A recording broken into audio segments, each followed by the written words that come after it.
Alors, aujourd'hui, nous allons planter de l'ail.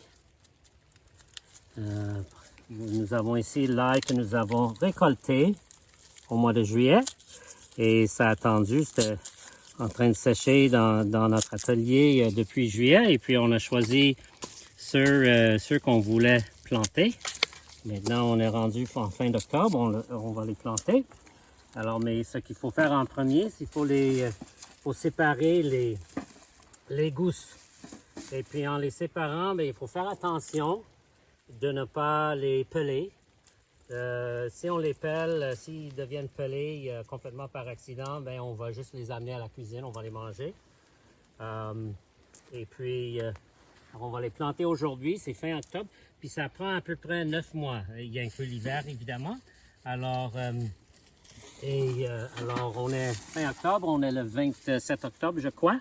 Et puis, alors, toute cette ail que nous allons planter maintenant, ben ça va être prêt à peu près à la même date au mois de juillet l'année prochaine. Et puis, ce que nous avons préparé deux petites règles pour mesurer nos rangées à peu près. Voilà, pour donner assez d'espace pour chaque. L'ail que nous allons planter aujourd'hui. Nous allons séparer les gousses en premier sans les peler, par contre.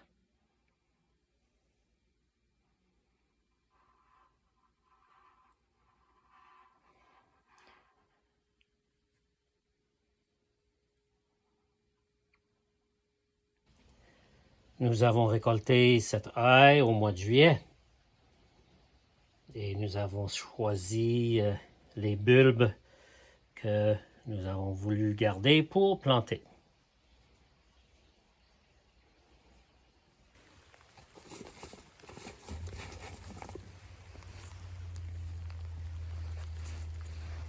Alors, on va maintenant semer notre ail. Voilà, alors on a préparé, il y a du compost ici, puis il y a nos règles qui mesurent à peu près 11 cm entre chaque ail qui va donner une belle taille de bulbe d'ail à la fin. Chaque année, on met un petit peu plus d'espace parce que nos ailes deviennent de plus en plus grandes.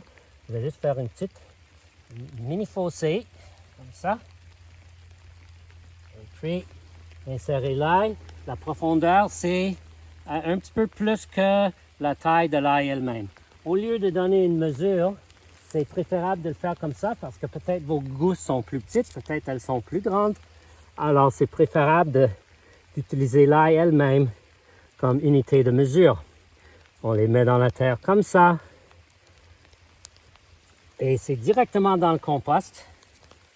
Alors, ça, c'est un gros morceau. Je pense qu'il y a 2 morceaux là, mais ça va juste devenir deux plantes collées. Je vais faire ne pas le peler. Et voilà. Alors, on a 1, 2, 3, 4, 5, 6, 7, 8, 9. Et après ça, on va juste les couvrir. Et puis dans 9 mois, exactement, au mois de à peu près du 26 juillet, ça sera prêt. Voilà. Là, on peut continuer.